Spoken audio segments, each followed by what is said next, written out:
Banking Book Webinar Series 3, Episode 2, Risk and Operations, Reimagining Branch, One Brick at a Time, presented by Banking Book Analytics. Well, let's start the discussion then. As our first question today, I would like to know from you, Dave, Sohail, and Andy, if you can share your thoughts on the current state of branch banking and what are the major challenges that we're facing today. Who wants to start?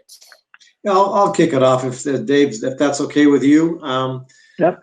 First of all, it's delighted to see Dave with us today. He's got a tremendous amount of experience and insights into running a credit union. And as you know, FirstOntario is a leader in many ways. So one of the things that's interesting, because we are a data company, we look at various information that's available to the public. One of the things that I noticed recently was a survey done by a major accounting firm. And they actually looked at this issue of branches, and it was the topic was the importance of branches to Canadians. It's not just in Ontario or credit unions, but it's broadly based, a survey of over 1,000 people, which I guess is statistically valid. And they asked a question. The question was, what's your level of agreement with the following statement? And the statement was, I wouldn't keep my primary checking account with a bank or financial institution, I guess, that does not have a branch I could go to. It was an interesting question to ask, especially during this pandemic period. And so they sliced and diced the results of the survey. They did it by age and they did it by income group as well. And interestingly enough, when we all think that branches are on their way out, listen to some of the numbers. For the age group of 18 to 24, 59% of those respondents indicated that they wouldn't keep their checking account if it wasn't a branch. The 25 to 39 group was about 53%. The 40-year-old to 54 group was about 52%, and the 55 plus group, that's me, 71%. 71% of those people said, if you don't have a branch, I'm not coming, right? By income, it was more muted. Income levels below 90,000, 64%, 90 to 150,000, about 50%, and above 150, again, 56%. So essentially, more than half of Canadians today are saying, if you don't have a branch I can go to, I probably wouldn't be doing any major business with you. So that sort of sets out, the whole dynamic around like what's happening on the branch side. So maybe I'll turn it over to you, Dave, for your insights on this particular question.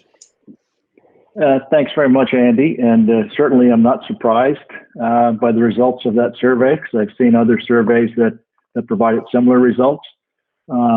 So I'll go back a little bit and talk about the current state of branch banking and challenges. Well, these challenges didn't start today. They actually started quite some time ago because consumers started to change behavior. Foot traffic in branches has been declining for a number of years, more so on a gradual basis. And part of that is because of the technology that credit unions and banks and other financial institutions have rolled out, ATMs, as an example. I mean, I started at a credit union 40 years ago, so I go way back too. I'm in Andy's class of the 55 plus for sure. But we had designed branches with huge teller lines with, remember those old cattle lines where everybody lined up outside? And they had to because they were there to cash a check. They're there to get cash. Well, ATMs changed that somewhat. And then online banking started to change that somewhat. And so people didn't need branches quite as much. And even though, there's lots of people that, still prefer the branch, there were many people that preferred other avenues to get money and make deposits, and branch traffic started to go down. So those were really key drivers. Now, COVID certainly fast-tracked this. If you remember, for those of you that have read the author Brett King, he wrote a book years ago called Bank 2.0. He followed it up by Bank 3.0, and I haven't read it yet, but he's now got Bank 4.0 out. and he also had a book years ago called Branch Today, Gone Tomorrow. And he was predicting 20 years ago the death of branches. Now, 20 years have passed and branches are still alive, so that prediction didn't necessarily come true, but certainly the path is there for people to use branches less today than they were years ago. And so if you look at what are the challenges that credit unions and other financial institutions have, is that much to Andy's survey, people say they still want a branch, it's still important, but traffic is, in a lot of cases, half of what it used to be. So financial institutions still have the same cost structures to run a branch if they want to maintain it, and meet consumers' needs the same. They want a branch. They still have to maintain staff. So cost is still there, even though traffic is a lot less. So that's kind of the challenges I see in credit unions and other financial institutions, is continuing to meet the needs and wants of consumers, while having to at the same time make ends meet, make money running a financial institution. Absolutely. Well, thanks, Dave. And just pick up on what you mentioned, branches continue to occupy an important square on the financial chessboard of financial institutions. It is just a matter of identifying that whether you want that square to be occupied by a pawn, knight, or a bishop. And that's really a challenge if you were to actually transform that, mathematically speaking, what I would consider as an optimization problem. Like all financial institutions, services which are offered, we are always concerned about creating the right balance.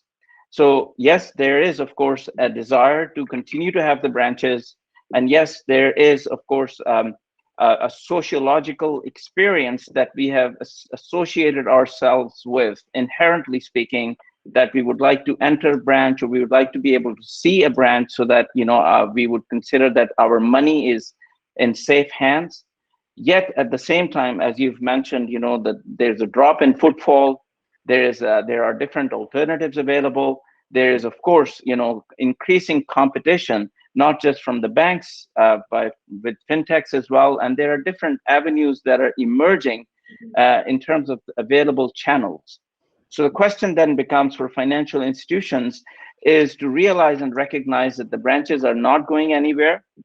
However, they want to be able to understand that what are high value services that are being offered at the branches, and how those high value services can provide adequate return.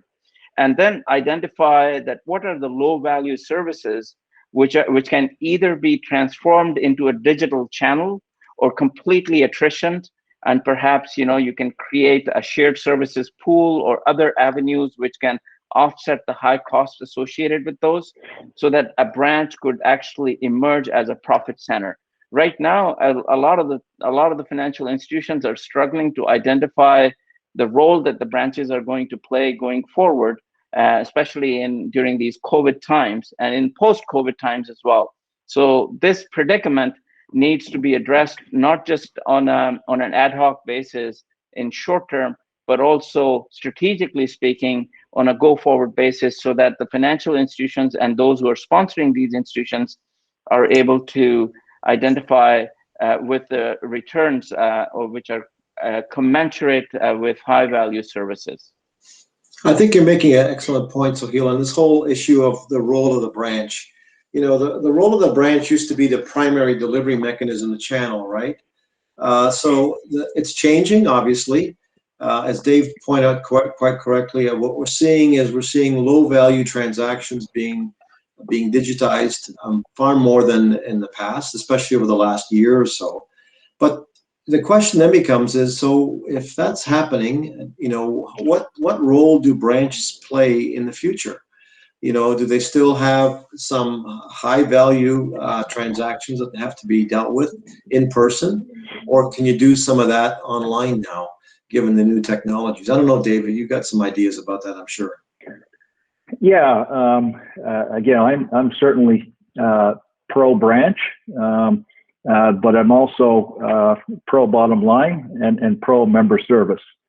So, when you think about it, I do. I mean, I work at a credit union. I've worked at a credit union most of my life, and I do most of my banking, even though I go to work every day at a credit union. I do most of my banking at home on my living room couch or at my kitchen table because it's more convenient, it's quicker, it's faster, it's easier, and it's also cheaper. So if you start comparing costs, I mean, it would cost us as a credit union $25 or $30 to cash a check. That's just our fixed cost with with lease costs and heat and lights and paying staff. That's the cost for somebody to come in for 3 minutes to cash a check. Whereas they could deposit a check on their phone, and it costs us 45 cents. So for the consumer, they're also getting in their car, using gas or electricity if they have an electric car.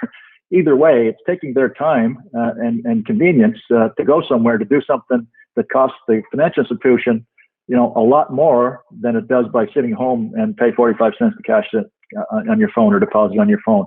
So if you look at the role of the branch, and again, going back to some of the things Andy said, I read a survey this morning actually on the Financial Brands newsletter that said about 30% of consumers say that they will use branches less in the future than they do now. But 80% of those same people surveyed said that a branch was either very important it was either important or extremely important in their decision on which financial institution to do business with. So even though most people go to a branch less, they still want it there for other reasons. They want it there for bigger value items such as a mortgage, or to talk to somebody about estate planning, or something that's bigger than cashing a check or getting some money or transferring funds. So I see the role of the branch going forward as more of an advice-based center that have experts there that can deal with high-value items of discussion in terms of your financial well-being and services, and that it's much cheaper, faster, better, quicker to do transactional things digitally.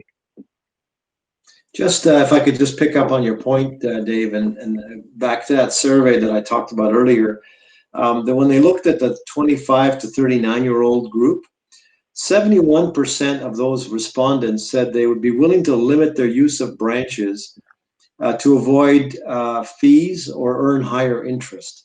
So there is a price to pay. Back to Sohail's point about this whole issue of pricing it out. There is a price that people are willing to pay, or to earn money on, or to avoid paying a fee, if there's some a way to move them into one channel.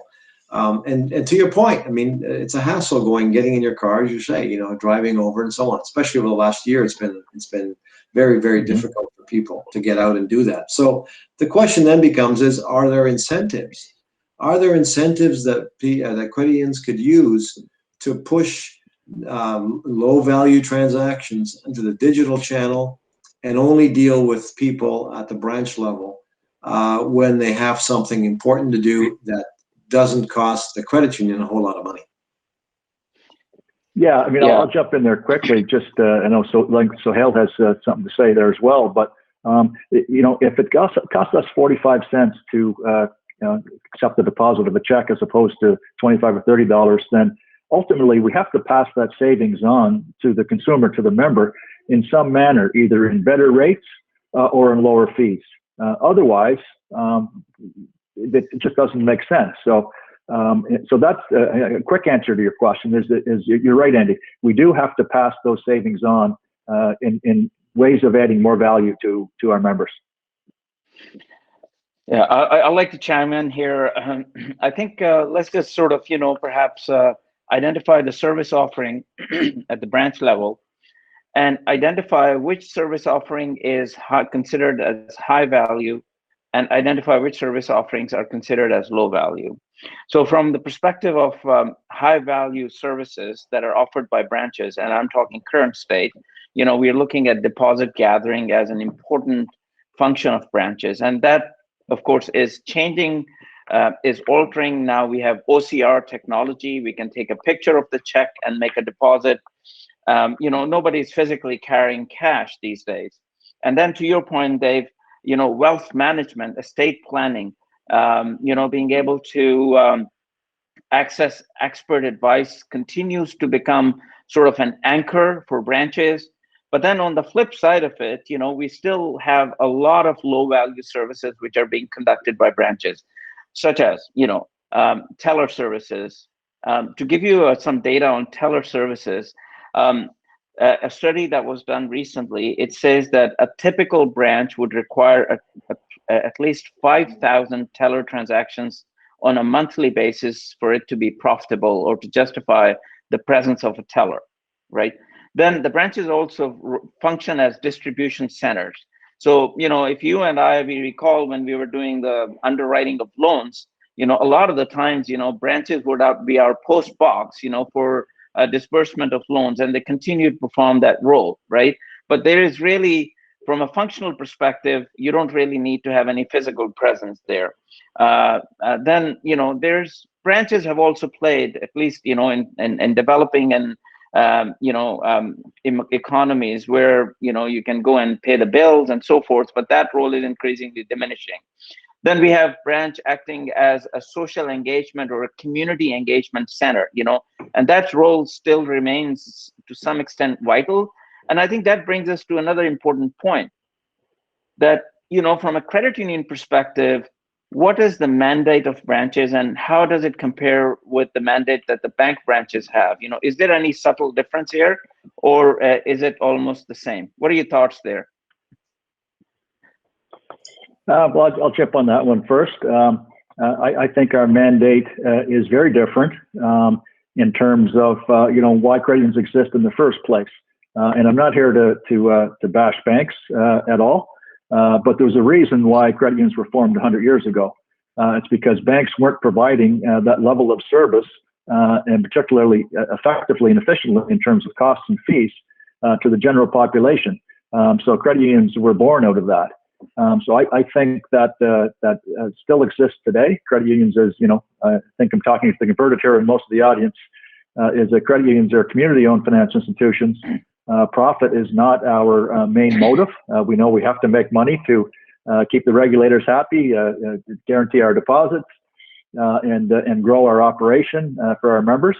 But it's not the main reason we get out of bed in the morning. The main reason, we open our doors is to serve members, whether that's through a branch, through digital channels, through any other channels. It's to serve members.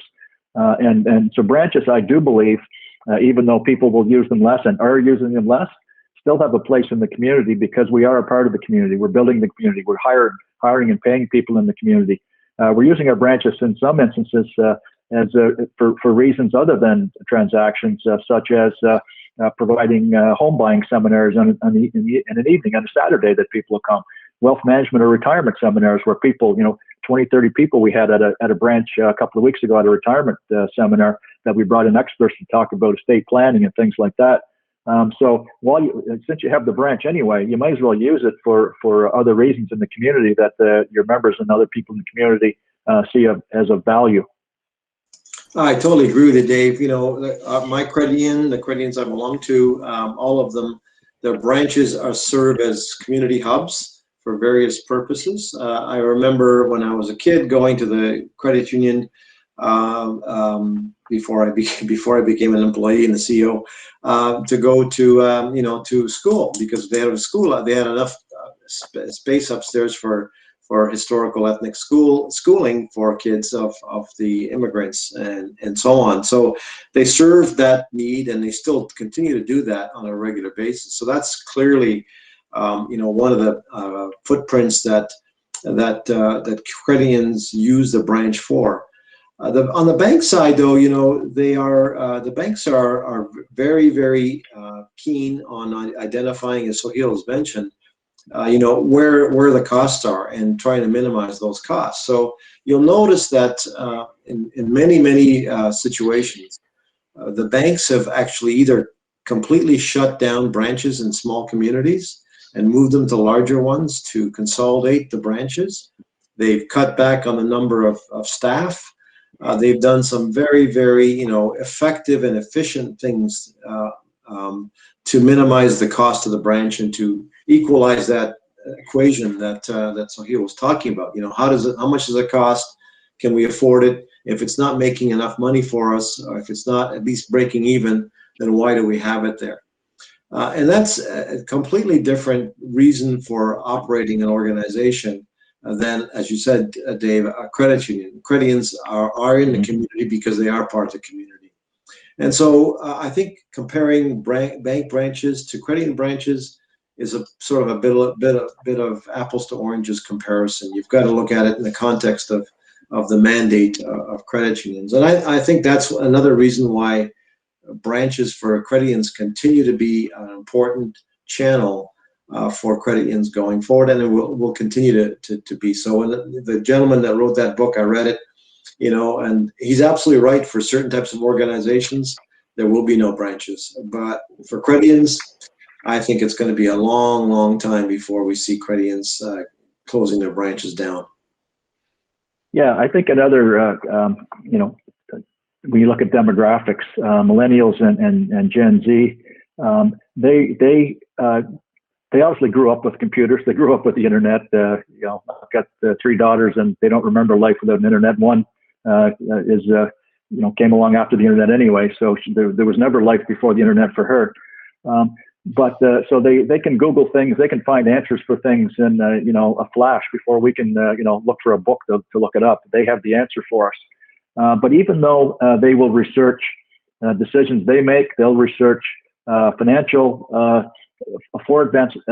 advice as well. A lot of times that what they do want is they want somebody to give them a second opinion on it, or they want to check out with an expert the advice that they found just to confirm, especially when it's again, not talking about cash and a check, especially when it's a big ticket item. They're buying a car, they're saving for retirement. Is a tax-free savings account better than an RSP? They'll do lots of research, but they like to talk to an expert a lot of times to second that opinion and sit down with an expert. So that's where I think a branch can play a huge part as part of what we call that omni-channel experience.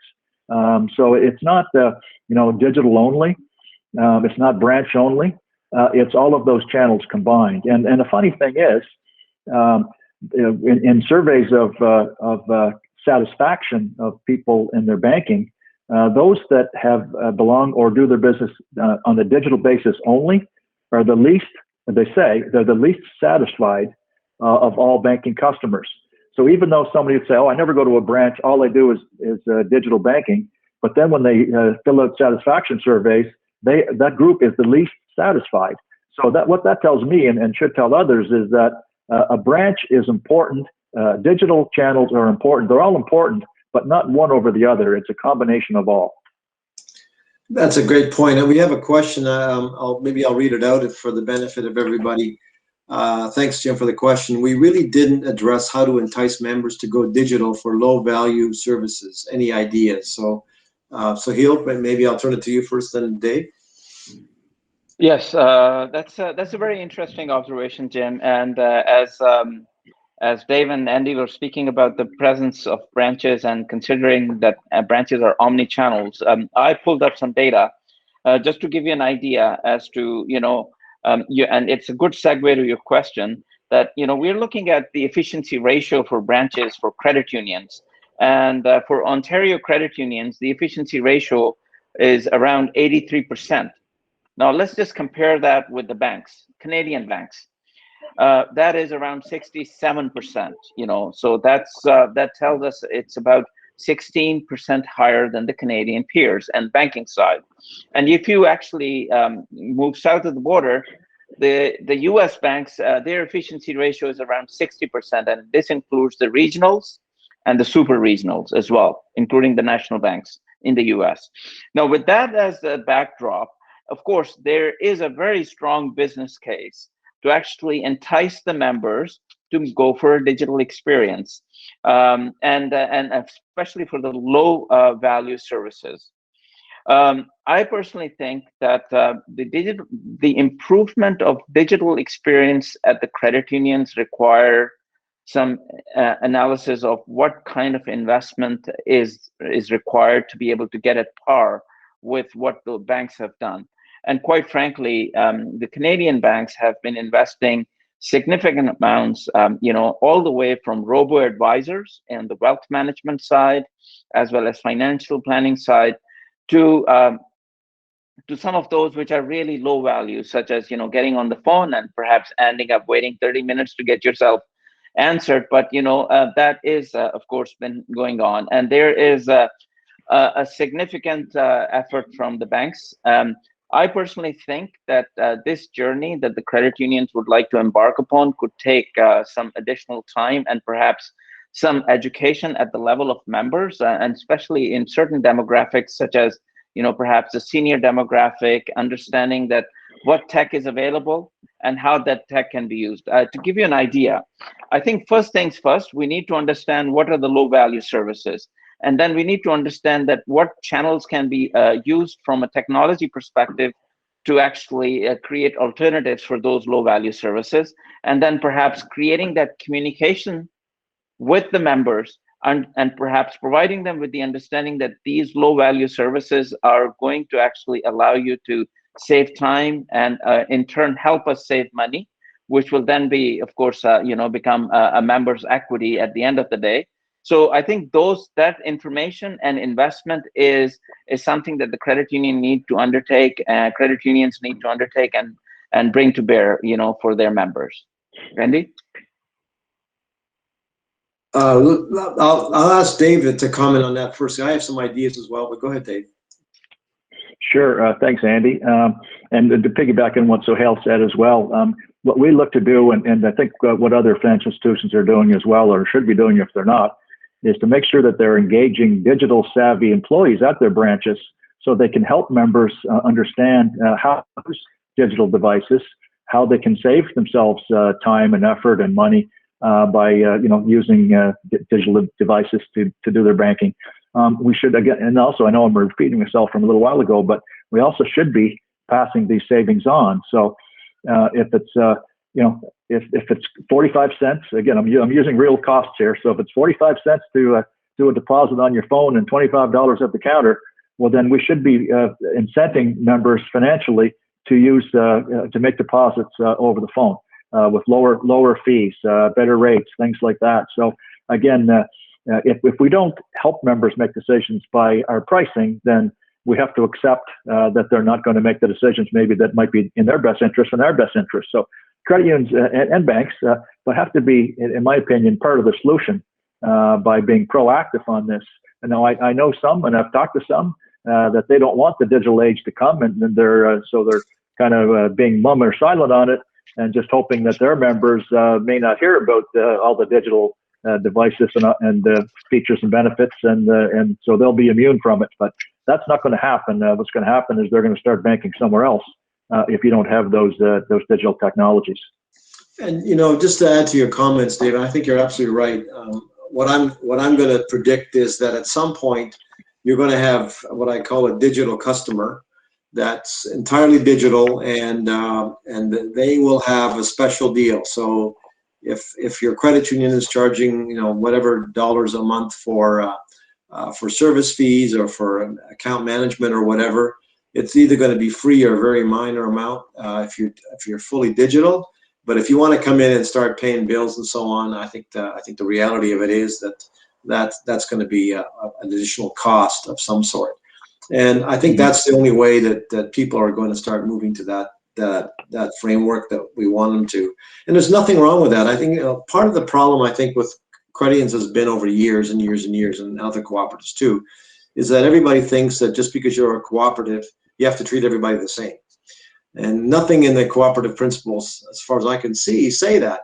They have to be treated fairly. They have to respect the cooperative principles in general. But if there's a high risk, high cost member versus a low risk, low cost member, I don't see how you can get away with not treating them differently.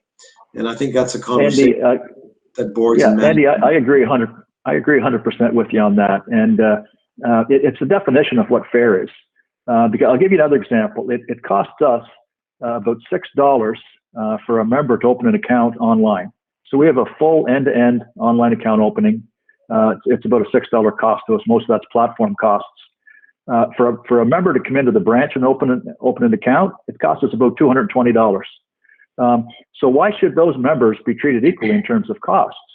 If a member's costing us $200 and a member's costing us $6, then we should be rewarding the member that's costing us 6, or charging the member that's costing us 200 in some other way. So again, it's not fair that they both are treated equally in terms of cost, because one is costing the credit union, and ultimately the credit union is the members. So every other member is subsidizing the members that are costing the credit union more money.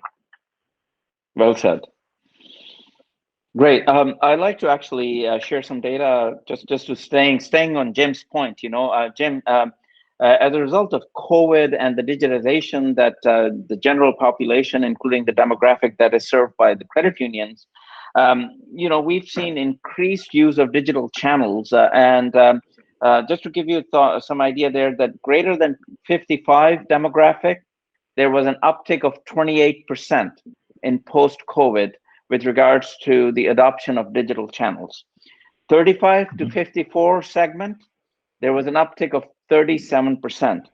And then 18 to 34 age group, there was an uptick of 40%. So I think what we are seeing is a secular transition towards digital channels, across the board, regardless of the age grouping that we can consider as the membership age profiles which are served by the credit union. So that's very interesting, and that really is an indication that there is, of course, motivation at the members level, and perhaps the credit unions need to actually follow some of the things that both Dave and Andy mentioned. And just to pick up on this conversation around incentives, the other incentive that I've seen starting to happen in some credit unions and many banks are they're actually closing their branches earlier than they used to, and they're basically saying, we're only going to be open to members or customers from X to Y in terms of time.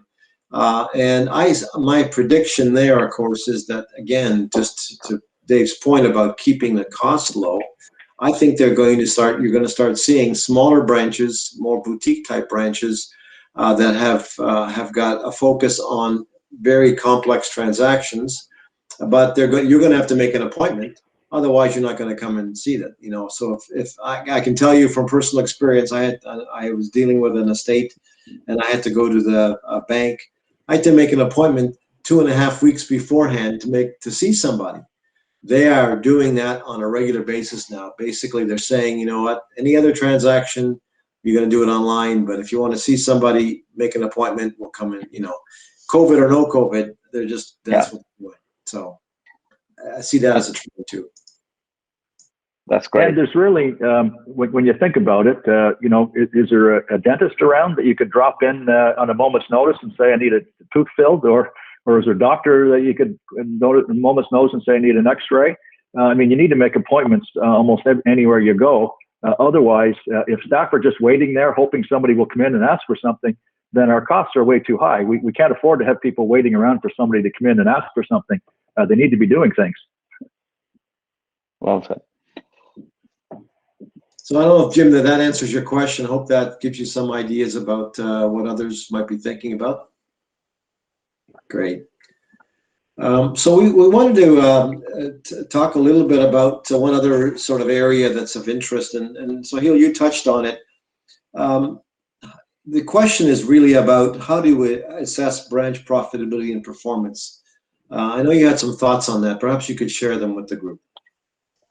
Yes. So I was very pleased to hear that Dave came with a lot of data, and provided several comparisons, based on the physical experience versus the digital experience of different services which are offered by FirstOntario. And that's very interesting, because I think it also opens up a conversation with regards to the benchmarking at different credit unions. And I know today we have in our audience representatives of several other credit unions. So I think it'll allow them to go and benchmark.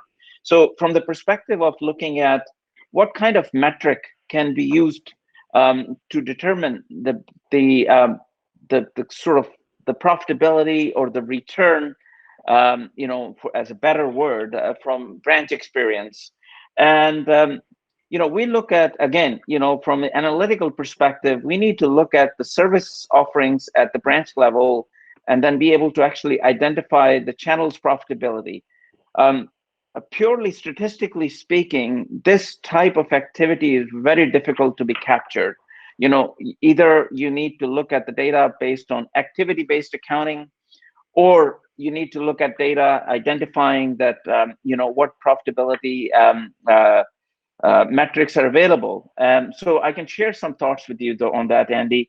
The first and foremost is, let's start with some high value services. And on deposit gathering, I think deposit betas is a great way to analyze that what kind of contribution a branch is making with regards to the mobilization of deposits for the financial institution. And this also gets tied up into the broader strategy of how you manage your balance sheet. Are you focused more on the right side of the balance sheet or the left side of the balance sheet? And by that, I mean, you're looking at the asset as your core strategy driver, or you're looking at the liability side as your core strategy driver. So, universally speaking, I think a lot of successful financial institutions, including credit unions, have always focused more on the liability side more as opposed to the asset side. And that goes to really that you mobilize the deposits and you're able to actually intermediate those deposits into successful loan transactions. So I think deposit betas provide us a great way to analyze this high value role that branches offer. Then looking at branches as a distribution center where the branches are actually dispersing loans, I think RAROC, or risk adjusted return on capital, is also a way where you can either roll up or roll down the branch performance based on integration of branch within a region or within a division, to be able to analyze that the loan disbursement part of branch is providing adequate return to the credit union. The third rather challenging aspect is determined by data envelopment analysis. That goes to the channel profitability. DEA, data envelopment analysis, provides with significant insights into the channel profitability, or the role again played by either tellers or the operational part of the branch, which really is considered as the back end or the back office role that the branch provides. So DEA provides a great way for us to measure. Then the final is really around benchmarking, looking at different ratios, looking at different performance measures for branches, as Dave has been sharing his benchmarks, which can be used by rest of the peers, from that perspective.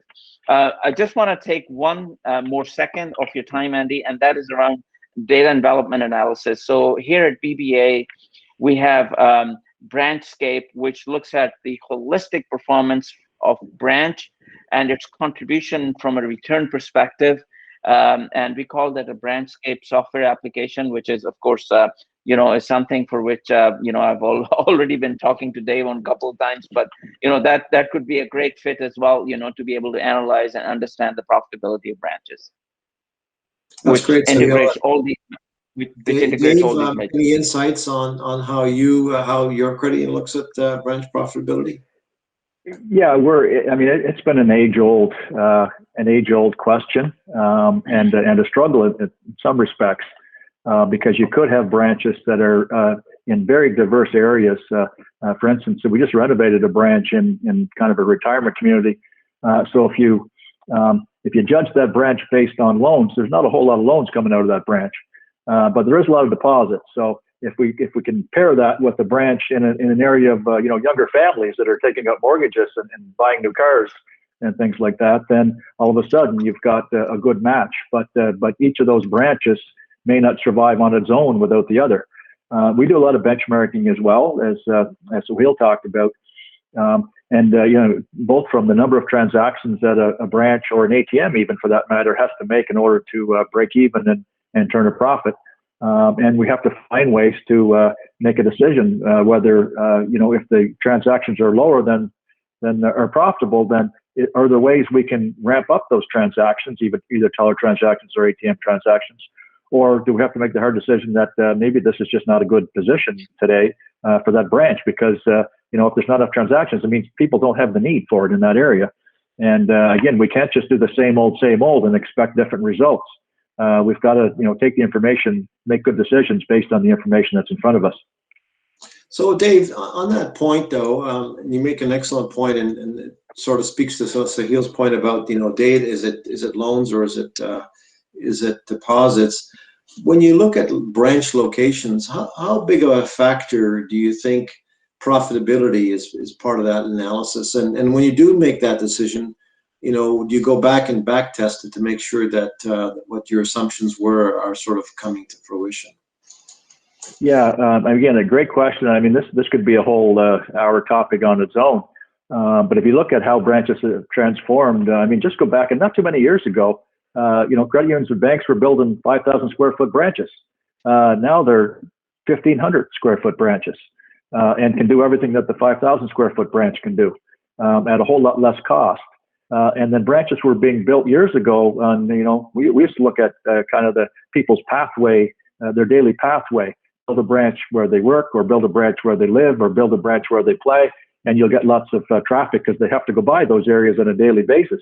Well, now all of a sudden, when you look at a branch, and if I'm only going to a branch once every 6 months because I'm doing, the mundane transactions at home, then that branch could probably be in a different location because, I make an appointment, I make a trip out of going to the branch for a specific reason, as opposed to, I need to get some cash every day, and that's where the branch needs to be. So, but obviously branch profitability is very important. It doesn't matter what business you run. If you have a store and it's not making money, then you better be making a lot of money at the other stores to subsidize it. And then you'd have to ask yourself the question, why? Why would I subsidize a store that doesn't make money? So again, it can't be just because that's a legacy branch and it's always been there. You have to make smart decisions, and in order to make good decisions on behalf of members to run the credit union, we have to ensure that we're continuing to grow. It costs money on technology. It costs money on risk. There's certainly no shortage of places to spend money when you're running a credit union these days. So certainly, if we're losing money on specific branches, we need to look at them hard and fast and make a decision on whether we need that branch anymore or whether we can do something differently to make that branch profitable.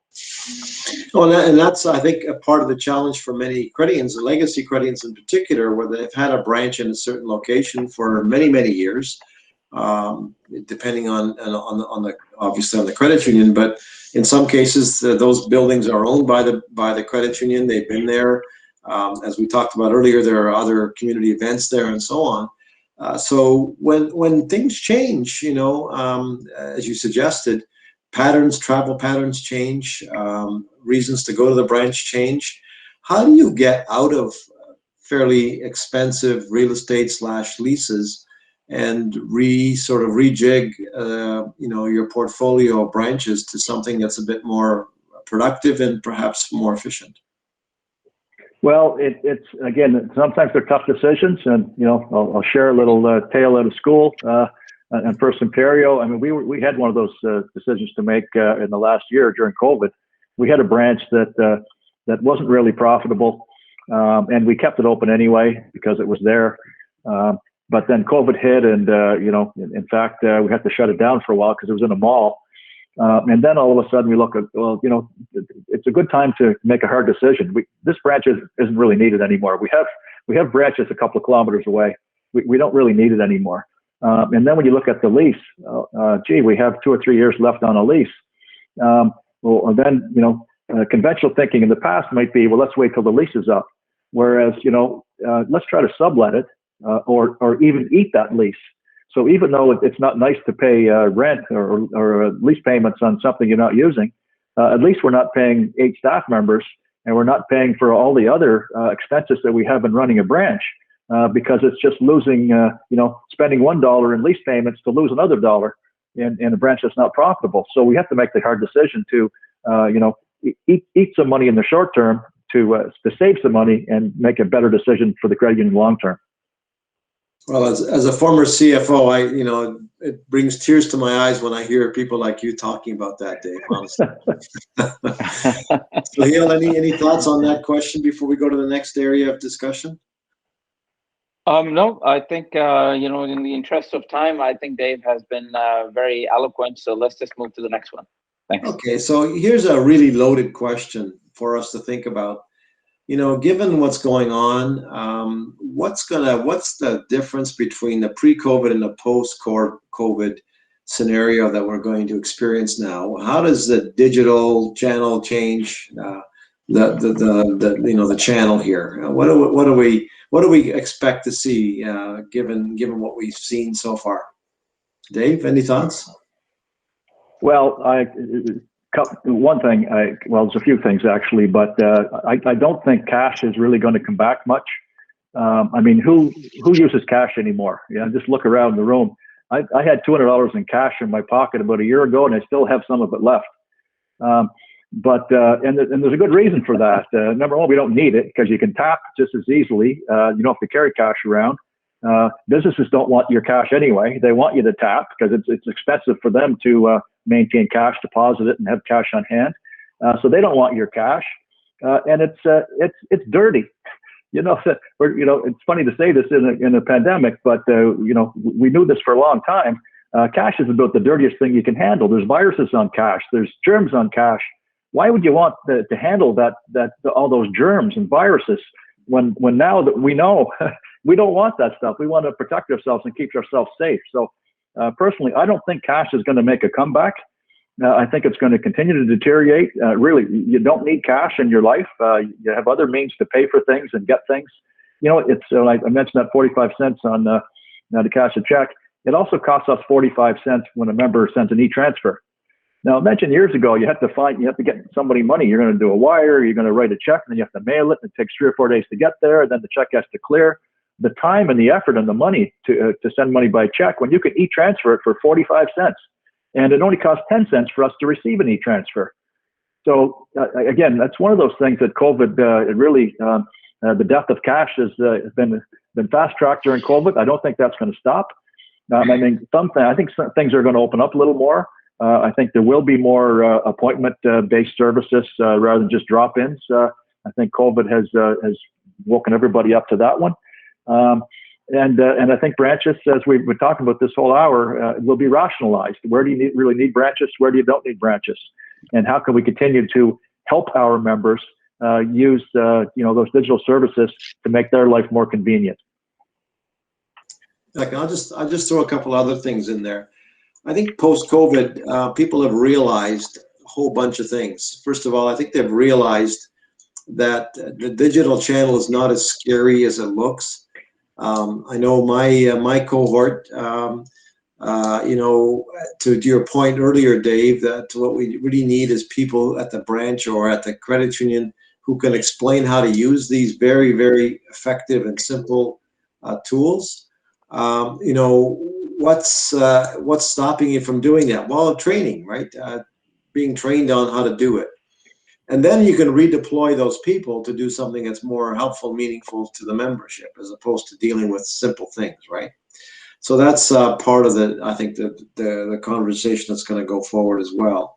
I think it's going to be also interesting to see on the human resource side, and I think there's a question that just popped up, so let me just see what it says here. Okay, Jim, another question from Jim. A lot of what you're discussing will lead to staff reductions on customer-facing positions. What could be done to utilize the staff instead of shedding them?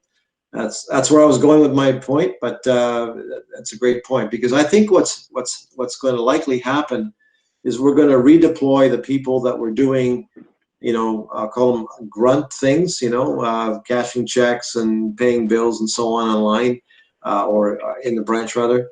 And then redeploy those people to do something that's really more important, customer facing and customer service based. And Dave, I'm sure you already thought about that because your credit union's always at the. It's funny. I saw Jim's question pop up, and you had that Sohail's crystal ball because you were starting to answer it as he was asking the question. But when COVID started as well, we had obviously closed branch doors. And we're screening people. People were obviously, told to stay home anyway. So many people weren't coming out to the branches. So we didn't need branch staff. But what we did need is more people in our call centers because those channels were really ramping up. So, so I think that comes to Jim's question. We're going to need less people to do low value transactions, and we're going to need more people to provide high value advice. So I don't think roles are going to disappear. I think they're going to change, and that might mean retraining some staff to roles that they haven't done in the past. But it's not reductions. We're not going to outsource call centers to offshore like some of the banks do to save money.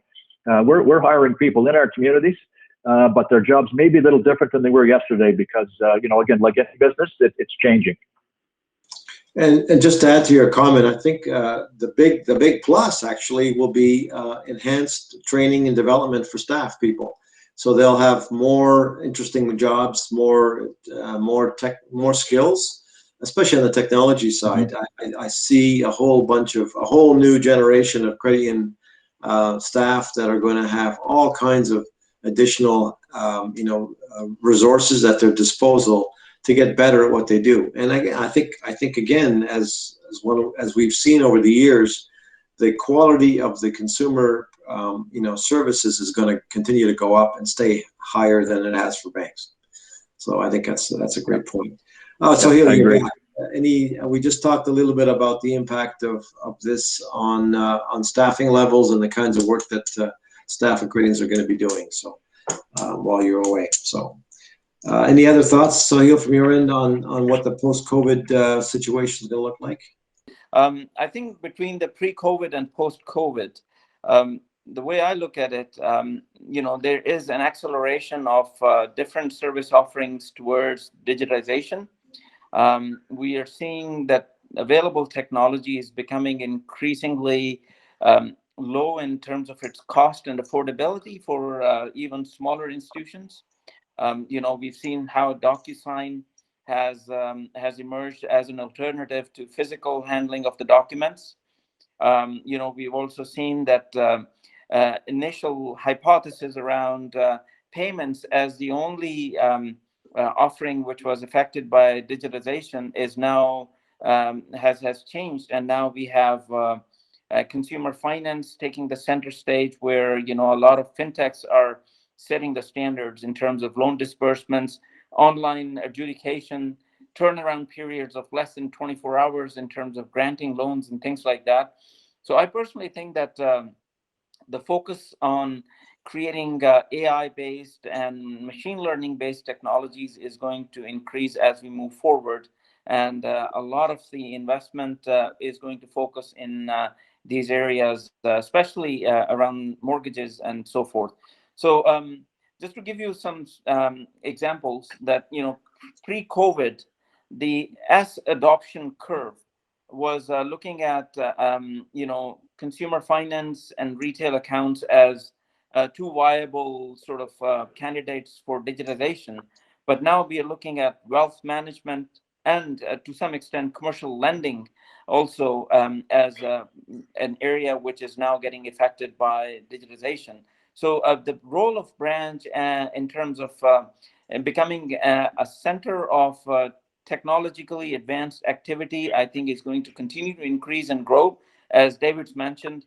And I think we need to be able to understand that this is not going to diminish, and there will be more efforts towards creating that digital experience within the branches in itself. And I think in my conclusion here is that the member experience is going to focus more and more towards the high-tech part, as the credit unions start investing more in these areas. The omni-channel experience as well needs to continue to ramp up and get better and better and better, so that when people, again, start a loan application or start an account application online or through one channel and drop it and then pick it up on another, they don't have to start telling their story all over again. There's nothing worse than having to repeat yourself every time you talk to somebody new or go on a different channel. So I think it's going to be really important for credit unions and other financial institutions to ensure that it's seamless. The transition between channels is seamless, and that whoever you're dealing with has your information, and you don't have to repeat yourself. That's an excellent point, Dave. And one of the boards I sit on, we have that challenge right now. We've been in business. The company's been in business. Organization's been in business for 65 years, right?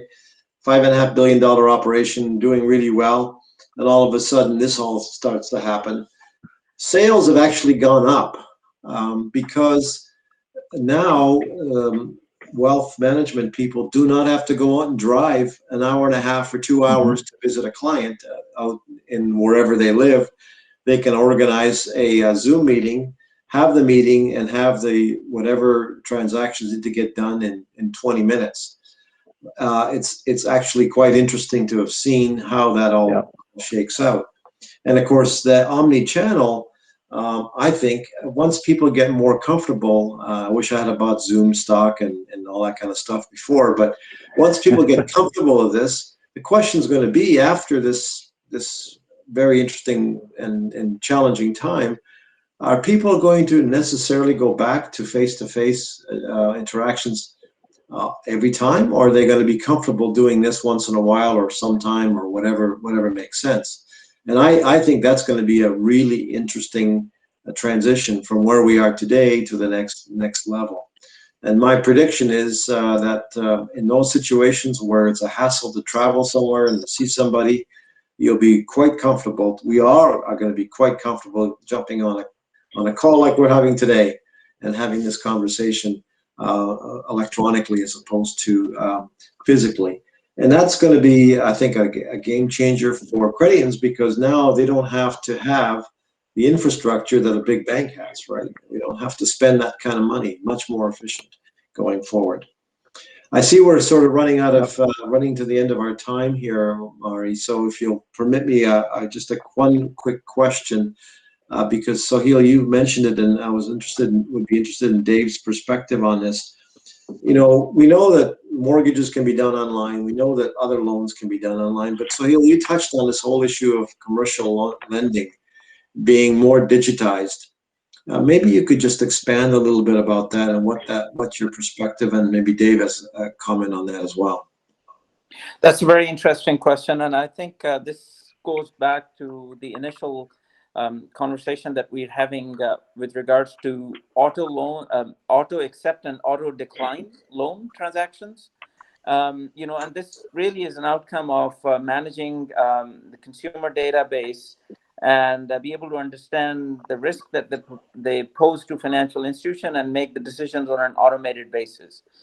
There are now models which are available which allow us to determine whether or not the creditworthiness of any loan applicant meets the criteria with regards to risk acceptance. In other words, you know, whether or not they should be considered eligible to be granted a loan. So I think if you were to extrapolate the experience that we've seen in mortgage industry with regards to the loan transactions and auto acceptance and auto decline, that has taken away the human element from these transactions. So looking at the small to medium enterprises and, you know, perhaps and thinking of those as good candidates, whether they can be used for that purpose as well, is going to allow us to make these decisions more digitally and remove the subjectivity involved in making such decisions, so that you know, we have the analysis that is available, and we have an understanding of the risk that each transaction poses to each financial institution, and are able to now accept or decline that particular application. So I think we are seeing more and more evidence of that, especially at large financial institutions, and that hands-off approach is going to come to credit unions as well. Dave, any thoughts on that as well before we wrap up? I agree totally, and I think the software and the price is coming down such that it doesn't have to be a large financial institution anymore. And when you think about it, why would you want a commercial analyst to spend hours and hours and hours going through a financial statement when a software program can analyze it and spit out the results in literally seconds?